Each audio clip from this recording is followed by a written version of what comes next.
Hello, everyone, and welcome back to the 2022 Buyer Insights and Intelligence series. I hope you're all enjoying the event so far. My name is Claudia Tarico. I'm the editor of Demand Gen Report, and I will be your moderator for this presentation that's titled, How Connecting Intent Signals with Website Journeys Will Impact Your Revenue. And we've got a really exciting customer story today. So I'm really excited to hear from our friends today. But before we begin, I'm going to run through a few housekeeping slides and then we will kick things off.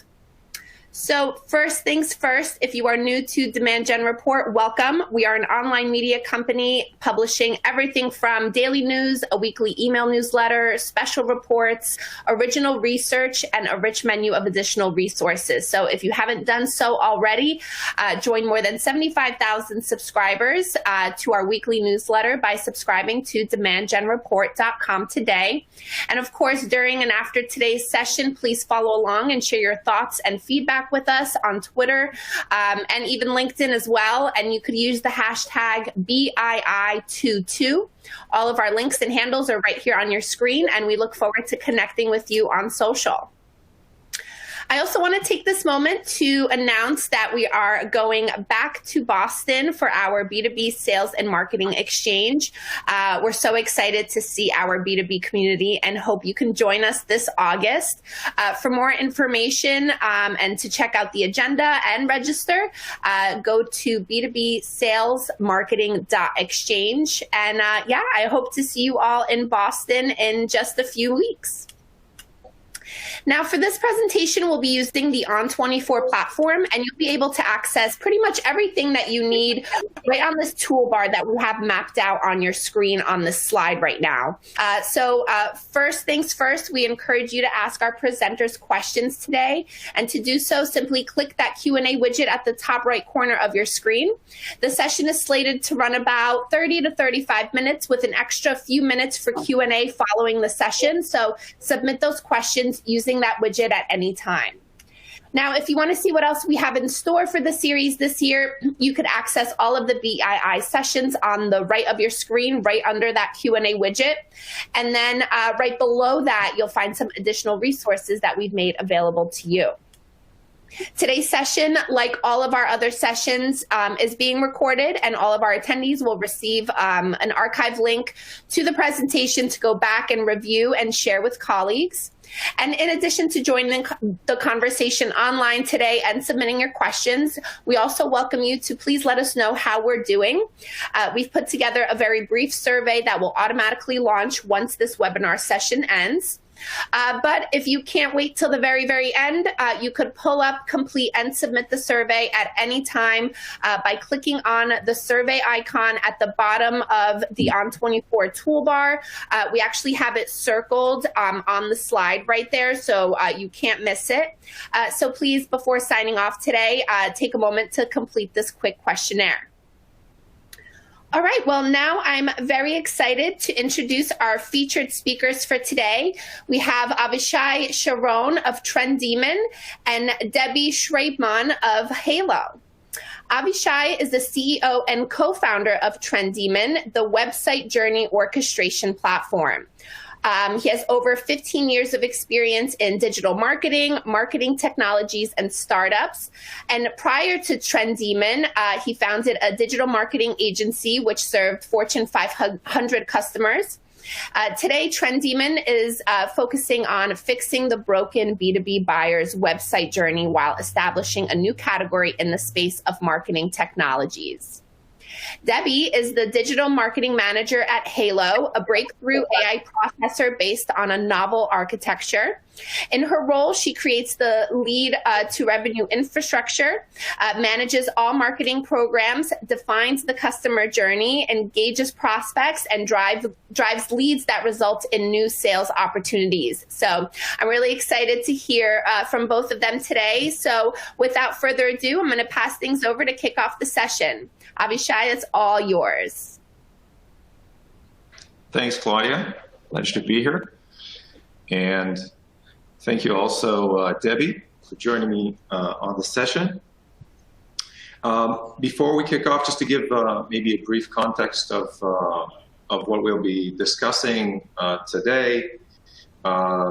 So Debbie, it would be great if you could, once we get started, share more about your professional background, talk about Halo, what are the challenges there, the marketing activities, and after that we can talk more about the problem. What's the problem that we're seeing in the website? What is the gap? And then really hear from Debbie how they are bridging that gap. They're connecting intent signals, which is the topic of our session, to website impact in order to close more deals essentially and really leverage those insights. We'll also be sharing some benchmarks of the buyer journeys, how those buyer journeys look like, how they're changing over the past few years, and what are the kind of the benchmarks and KPIs to look for, and what are the signals to look for when engaging audiences. So, hi Debbie, how's it going? Hi, be here. Thanks for inviting me. Awesome. So I think you can get started in hearing more about, first of all, your background as a marketeer. If you could give us kind of just a rundown of the past roles and more and then about Halo and what you're doing today. So I'm leading the digital marketing at Halo. Halo is a startup that founded 5 years ago. We develop a chip, microprocessor chip that is for edge devices like camera. Previously to Halo, I worked at Explorium and Ceragon and Biaxis Orca. They're all B2B tech companies leading and creating the marketing funnel, the marketing infrastructure, and drive leads through these systems and platforms. Awesome. So before we kind of dive in into our main topic, really connecting account and intent, maybe we can talk a little bit about the Halo's activities, and I think primarily also what are some of the major challenges that you're seeing as a marketeer in Halo? What are kind of the biggest challenges in kind of orchestrating journeys and understanding those journeys? And then we can talk more about, how that actually looks like in practice, or what are the activities done in practice. So Halo is a chip maker that targeting very different markets. The market segments are very different from each other. So to find the common marketing tone of voice, terminations, and to find the right persona is a challenge because they are very different. And the persona that we're looking within our target accounts are the AI professionals. Now, this won't be their title, and sometimes their title doesn't have anything to do with AI, and we still need to find them somehow. And we're looking for two types of profile of AI professional. We're looking for the business, the decision maker, and also the tech, the deep tech persona that are deep technology understanding. And sometimes the journey starts with the tech, and then we can see it grow within the account for other decision maker and more profiles. But it's very different from other company when you know which job title you're looking and you know exactly what would be the role. The role could be very different, and it's more like listen to what they find it interesting, and then we can tell more that they are their right persona that we're looking. So we have a compound challenge, right? Different industries, different verticals, different personas, or let's say hidden personas, right? It's not that the title really reflects specifically what their role is. And there are also, I guess, very long journeys. So the buyer journey is probably very long, complex, many stakeholders along that journey, right? Yeah, it's a long cycle, and it could take even years. Even if you're talking about automotive, they have to evaluate, first of all, to hear about us and see that we are we have the technology, the standard, and everything we need, and the exploration happens before we even know. We're trying to know that as soon as possible. And then it takes to evaluate the product and to test it in different environments, and it takes time. And the challenge is to find people while they're exploring and comparing our product to competitors, like NVIDIA and Intel, so there are huge companies. And to be a startup that's getting noticed and hearing about technology is not, it's a challenge. It's a very, very competitive area. And I think the reason, when we've been working together for a few years on different companies, and I think the reasons that we were so excited to have you today with us is that the performance of your website, of your activities, is simply outperforming the benchmarks that we have, even for optimized websites. So I think it'll be really exciting for us to hear what it is that you're doing. Maybe it is what are you doing differently? Because when we look at B2B websites, we have a wide perspective of technological companies, DevOps, cyber, a wide range. So we can see kind of what the averages are. And as we're looking and as we're seeing, Halo's performance, that really stuck out as an outlier in terms of the engagement on the website and the targeting. So I think in addition to having a very complex challenge, it's really interesting to see how you got to that performance. And we're going to talk more about what that performance looks like and how it is and what you've done there. But before we kind of, again, really get in deep and into Halo's marketing, a quick word about Trendemon. So as Claudia mentioned, Trendemon is a journey orchestration platform. We help B2B companies bridge the gap on their website, on their digital assets from anonymous visitors, from target companies, target audiences that are not moving forward to their business outcomes. So we're bridging that gap. We're getting more of those target audiences, target visitors to move through. And journey orchestration is a new type of solutions or of platforms that connects a combination of capabilities of personalization, of A/B testing and optimization, attribution, analytics, account-based data. All of these are tied into and connected to business outcomes, because the marketing team today, as part of the revenue team, right, is measured more and more by sales opportunities, by revenue, as opposed to just generating leads. So part of that transition is having a very aligned stack. From the buyer's perspective, and Debbie's going to share more about kind of the challenges of long journeys, is that the B2B buyers today are acting more like consumers, right? They want to explore on their own. They want to read on their own. What we call the selfie area, self-explore, self-educate, even self-evaluate. So as much as you can give them that ability to explore, the more they'll engage.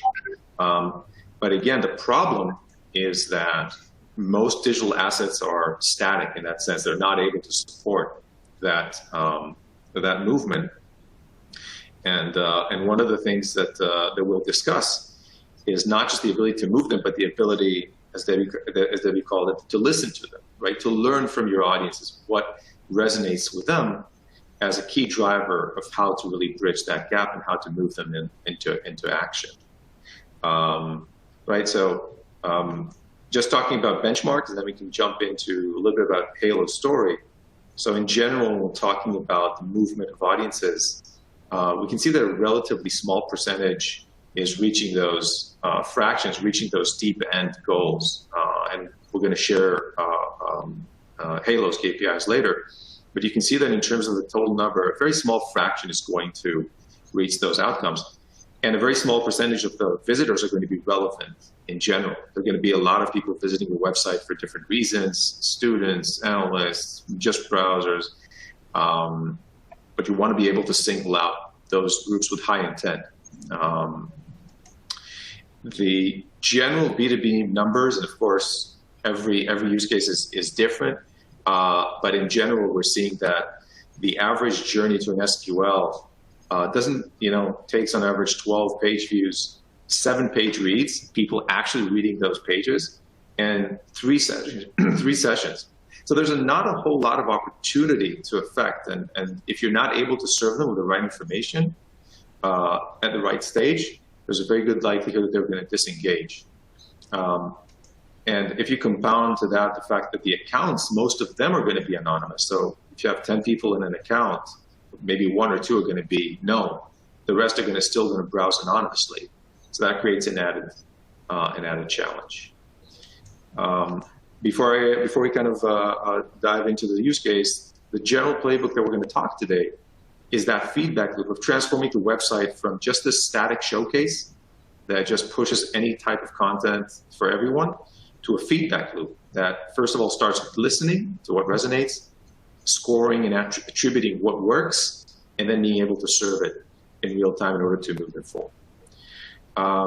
So let's talk more about Halo. So Debbie, you want to talk maybe to us? This is a sample journey that you've shared, like a sample customer journey, screenshot taken from Trendyman. What can you tell us about your buyers' journeys? What do we know about them? First of all, we thought that we want to take them through a journey that is built step by step. We start with the light content. When they explore, when they get to the website, we want to make sure that they get to the right pages. And what we've learned after analyzing the data is that people are not going the way that we expect them to go.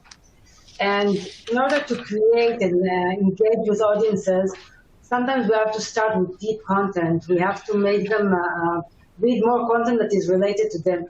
And because we're targeting very different market segments, it's very easy to get lost if we're not giving them the right content that is personalized for them. We're not promoting and we're not creating the same journey for every visitor. It depends what we know about him from his previous engagement or what he did on the first website visit or the source, and then we adjust the journey to the persona. And we're talking about multiple personas, verticals, industries. So a key challenge is really to segment, right? To understand relatively early on if that visitor is part of, let's say, an interest group, a group that I'm interested in moving forward, and really how to drive, we're talking about ABM, and a lot of B2Bs today are bringing a lot of high-intent traffic, but then they're asking what is happening later, what's happening with those people, because many of them are not going to convert. They're going to drop off. Here's, for example, now we're talking about some of your KPIs, just in terms of benchmarks. So we know that there's a very high percentage.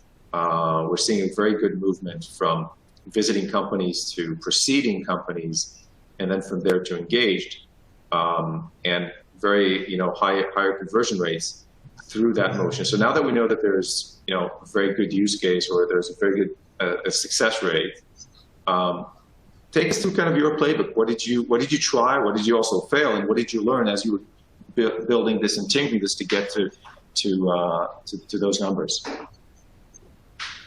So first we try to guess and give them the journey, and targeting through several campaigns and platforms like LinkedIn, Twitter, Google. And we see we have some level, very low level of engagement at the beginning, and then we lose them. And we don't know about them. So after collecting enough data, I could explore, and compare what our existing customer is looking and what visitor looking, and try to find if I can learn. Listen and see what people are doing on the website, what content they're engaging. And by that is adjusting the journey to, it's like letting your audience vote. It's not like you decide for them. I listen to them and then adjust the journey. And it became very, very surprising for us, especially when we have a customer or a new evaluation.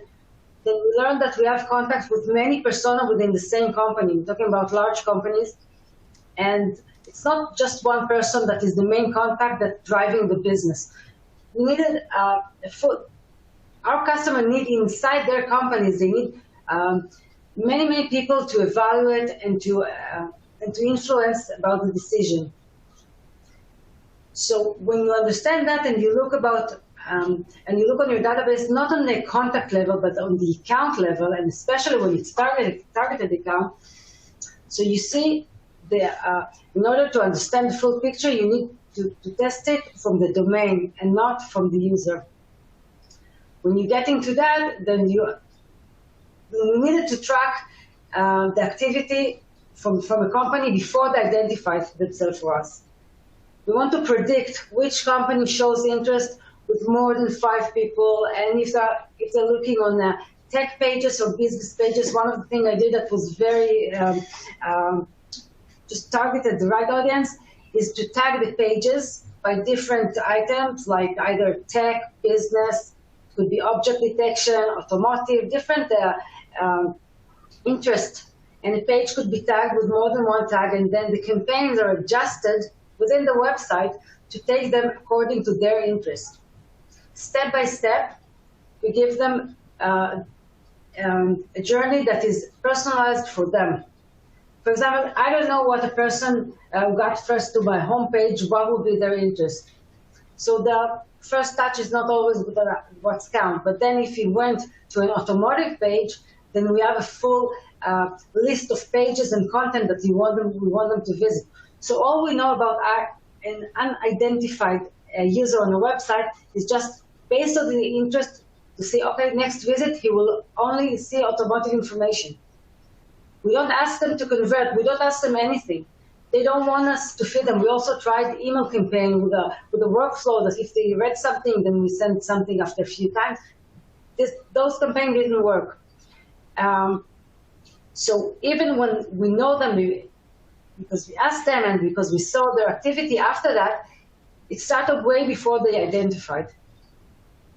So when you get the view, there's a slide on the company level, how many contacts from the same account created a journey in different pages, and you can see that this company shows interest. It's a very important signal. This company shows interest both in tech information, it's not just the interest, also in business pages. So when you get to that, we realize that we have something. It's not like a lead score that could be misleading, because you have someone who engages with your website and you think that he's a decision maker, but when we try to check this list with the existing SQLs and customer, we see that it was never signaled. The information is you need more than one person to interest in your product, and more than one person to check different type of pages and tags. Is that answering? So what you're saying is that the old approach of looking at lead score, right, that was let's measure engagement after the lead, that is no longer relevant, because a lot of the really important signals are going to come at the anonymous stage from people who will not even convert. And with those signals, you can basically do two things, right? You can understand if they're relevant, so you can learn from what they're doing. So it's not just to score, but also to sort them. Are they relevant to me or not, and to which domain kind of I want to point them to? But also, and we talked about this in our earlier conversation, when you're handing it off to sales, you have a better leading indicator if that account is really where it should be, or maybe they still need to consume more information. You maybe still to engage them more to better understand. But it's that two-way process of really listening and not just looking at the conversion as kind of the holy grail of sign up. I just need them to fill a form. Many of them just simply won't, right? I mean, even if they fill a form, we tried lead score, and I'm sure in some cases before lead score works. If you find the way that lead score done, and we need one contact, one main decision maker within a company, then lead score works. But here it takes more than that. So the need to adjust and to see the signal in a higher level, and make sure we're not spamming our sales department, because then our sales team won't look at the leads.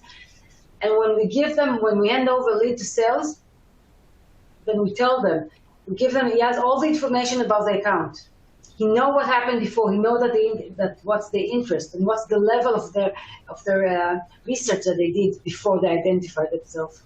So it gives them a better start when they approach the lead and start the conversation.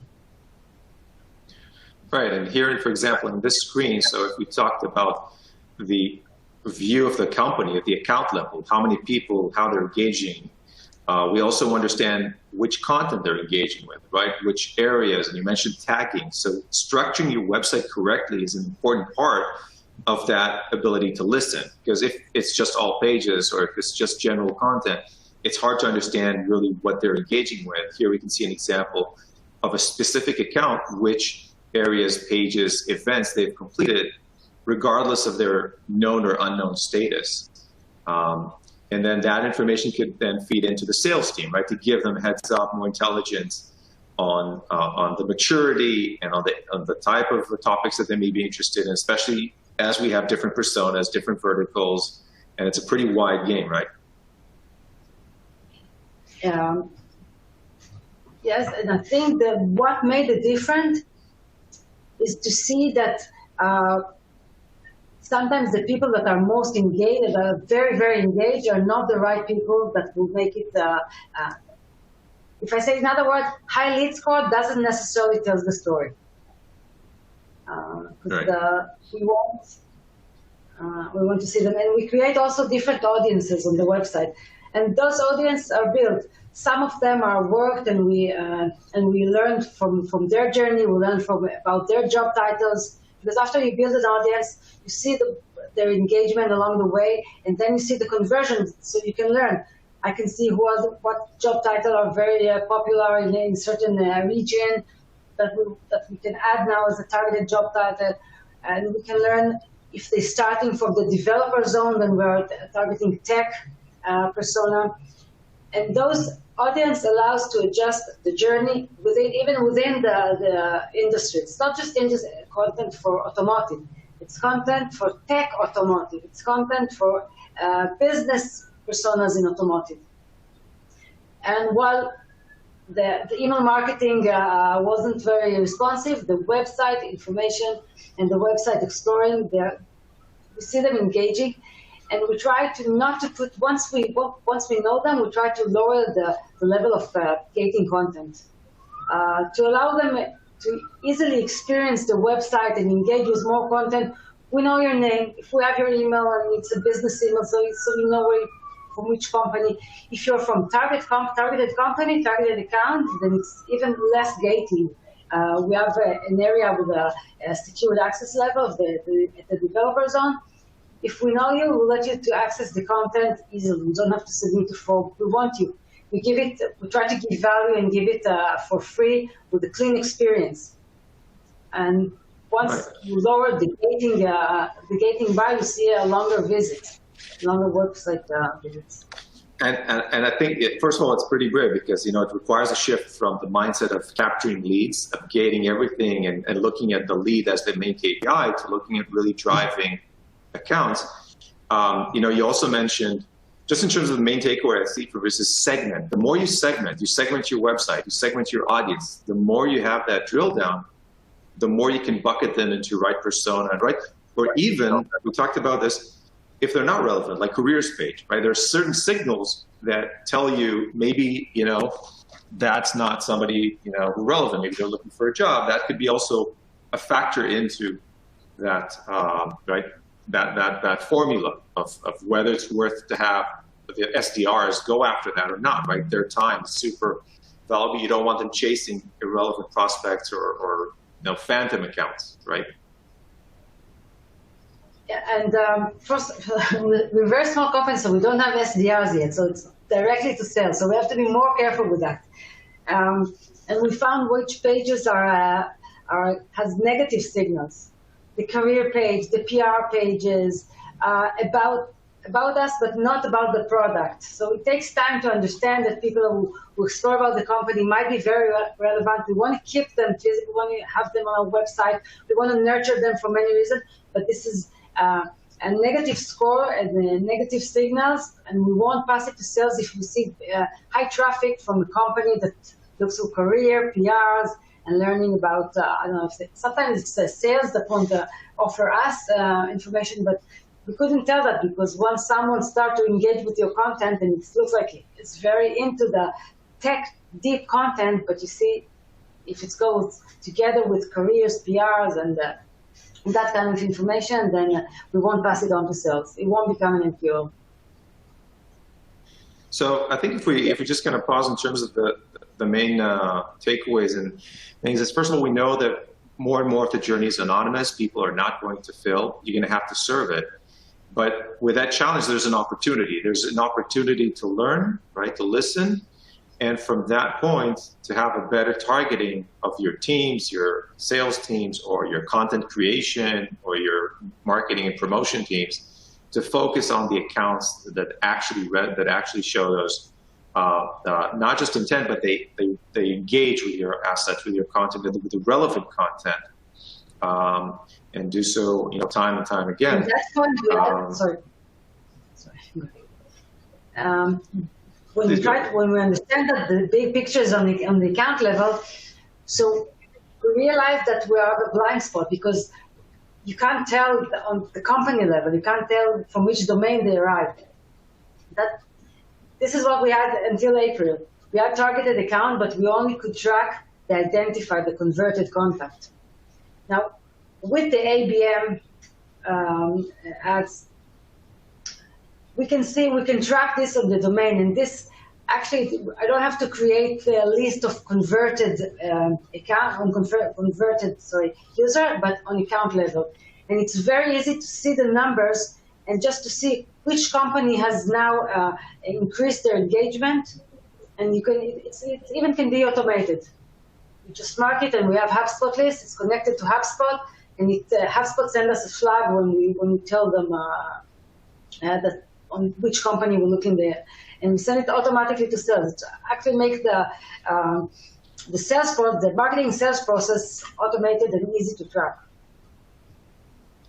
Right, because just counting on external intent signals, so if you're doing an ABM campaign and you're bringing a company that, maybe the ABM platform is flagged as high intent, you still need to build your own picture of, are they really looking to buy based on their activity, based on their engagement, their behavior? Because the first party data is also super important, really, to not just get that external score of, if they're considered high intent, but really what are they doing? And then really decide what you want to move forward to have the teams really, focus on those accounts. Let's talk about some of the learnings you mentioned, starting kind of with general analytics. So what's the difference between kind of what marketers are doing today, looking kind of at the general analytics versus your perspective, really starting actually from the end, starting from those that converted or the target accounts, and using them as the main guide to learn? Exactly. So at some point when I realized that we need more information, so we just went to see the difference between different audiences. I did an exercise of looking at the top traffic sources and pages and what engaging content and converting. And we see that once we have segmented audience, different audience had different choices. So when we compared between general audience, our SQLs and above, SQLs and customers, and we see that they show different. So we could adjust to the persona, and we could learn and implement like a reverse engineering. We learned from them what is most relevant for them. And it's not the same it's not the same pages, not the same engaging content, and not the same assets that affect existing customers and that show in the overall analytic of the website. So using that exercise. I think we see this. No, I'm just saying that we see that, for example, in the SEO world, right? So you would have pages that would bring a lot of traffic because the terms were very, appealing, or they were very searched, or pages with high volumes of traffic, but they're not necessarily related to the business or brought in audiences that convert, right? So companies that had just kind of SEO plays brought in traffic, looking at what gets people to read. And that doesn't necessarily mean you still could move the needle of the business, right? So actually, after this exercise, we adjusted the journeys and created more audiences and more personalized content.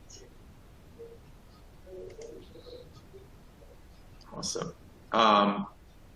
Right, and I think one of the main takeaways that we also discussed is really, how do you know when an account is mature enough, when it's really not just showing that external intent, but internal engagement with your brand, with your content, and then having that conviction that, yes, this is not going to be a waste of time. This is something that sales should go after. and then really see maybe through retargeting or through other activities, see how we can continue bringing them on and moving them forward, right?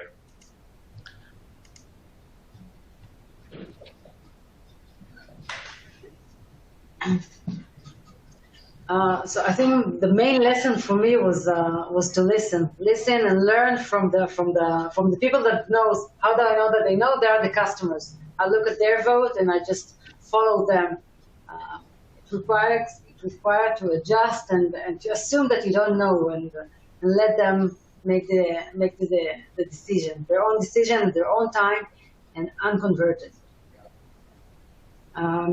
The other thing that was very helpful for me is the visualize the data, because I don't have to look at the number and compare Excels, and it's in front of the face. And I learned that the absolute number is not what's matter. It's how they perform different from one audience is perform different from the general parallel audiences. So when you look at the number and the visuals properly, you just see the bars, you just see the converting content. You see it, and you can make a decision very fast and adjust other paid campaign, because actually the campaign on the website are free for us, so we can test them. And there's a correlation between the performance on the website and performance on the platform. So you know which content, and then you adjust to the target audience when you target them in other paid campaign. So I'm not looking for a magic number. Yeah, sorry. So it's not a magic number that I look like 10,000 impression or certain CTA. What performs best, and then we can take it and use it and make it actual. It's more the depth, right? It's more the qualitative aspects of it. Awesome. I think we can move on to some audience questions. I know that we've been getting some questions to you, Debbie, and happy to kick it off. Claudia? All right. Yes. Thank you both for that great presentation. We did get a lot of really great questions, but before I get to those, I just want to remind everyone once again to please share your thoughts and feedback with us before logging off today. You can take the survey right now by clicking on the survey icon at the bottom of your screen, or just stick around and wait for the survey to launch when the session ends. And then a quick reminder to everyone, if we do not get to your question live right now, do not worry, we will definitely follow up with answers via email or through the chat. All right, now let's get to those questions. First question, well, we have a lot of technology and tech stack questions, so I'm going to combine the first two questions here. So what does your tech stack look like, and how do you manage it? Okay, so in terms of the stack that we're using, we have our website is a WordPress, and we have HubSpot and TrendDemon, because we realized that we need analytics on the website in order to get more insight. We had many blind spots, but we could not find the right information just from Google Analytics and learned about our user. So the more we learned about them, first with the user journey and then with the ABM, then we can get the full picture and have this platform sync, because then TrendDemon feed HubSpot, and then HubSpot feedback with a targeted sales list, not sales, contact list, that we create the personalized journeys.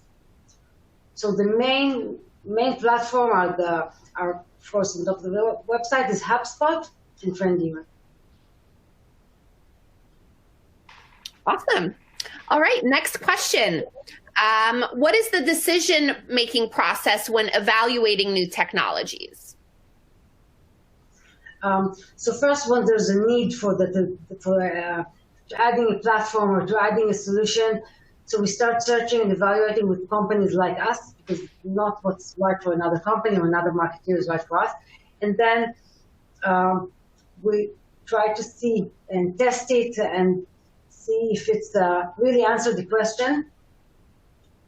And the decision circle is not very, it's small. We have I'm for the digital, the VP marketing, and once the once we can show that there's a need and this platform can solve this need, then we have the budget stage, and then it's relative to corporate. It's a kind of a short cycle before time. All right. All right. Next question. How do you evaluate the ROI from MarTech? Right now, we are measuring the campaign and against the amount that we spend on the campaign and the potential revenue that we could have from this customer that either on evaluation or starting the process as a customer, because the cycle is very long. So we are measuring that, and we have to show, of course, the campaign won't last and we won't keep it unless we can show that the spend is reasonable with the result. Great. At least from our end on the ROI side, at least the way that we're also thinking about implementing technologies, I think marketers today are really becoming a lot more like engineers in orchestrating and connecting a lot of different technologies. A big question today, I think even more urgent, is how much time is spent on operating those mechanisms, those systems, implementation. So those things that can suck up a lot of time, especially in challenging kind of economic times, is even more crucial. You want things that, like Debbie said, you can evaluate rather quickly. You can really understand if they're impacting the cycle. And even with long sales cycles, you have those leading indicators. Is this moving those audiences forward? Is this engaging? So you can make those decisions to stop or to double down much earlier than only at the end if the deal was closed. Awesome. All right. I think we have time for a couple more questions.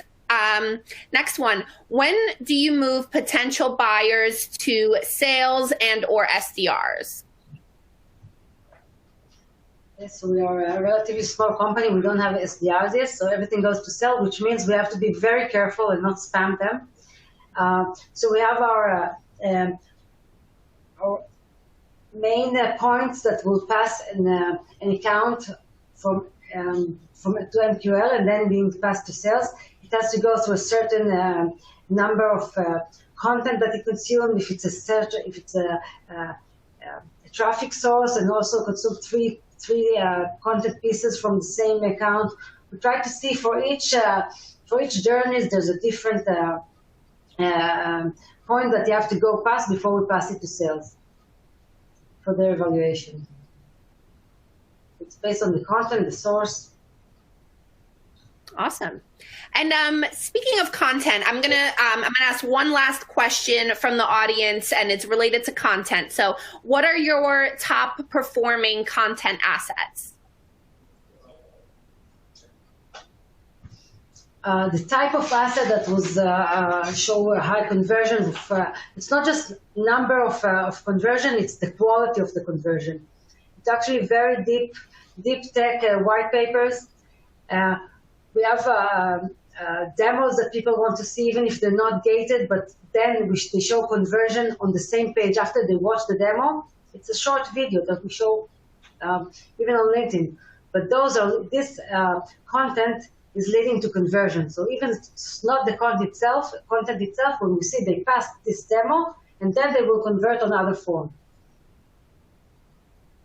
Great. And I just want to say, Debbie, that just to touch on that the less you gate, the more you get those signals coming in, because sometimes you may have great content, but your buyers are not going to fill that form. So that approach of guiding versus gating, we can see that it pays in dividends, right? And signals and intent, and having even better customers than just those that fill form. True. And I think it's very, as a marketer, people feel uncomfortable to ungate because it's an asset that we created and it's very deep, and how can we give it for free? But the thing is, you give it for free, and when they get back, they are here for business. So Awesome.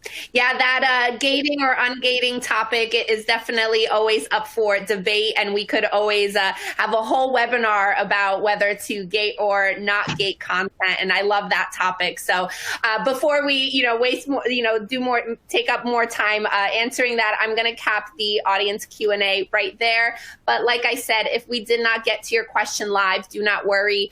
We will definitely answer all your questions, whether via email, offline, or via the chat. All right, well, that is a wrap on this webinar. Thank you again to Avishai and Debbie for such a great session. And thank you to all of our attendees for joining us today.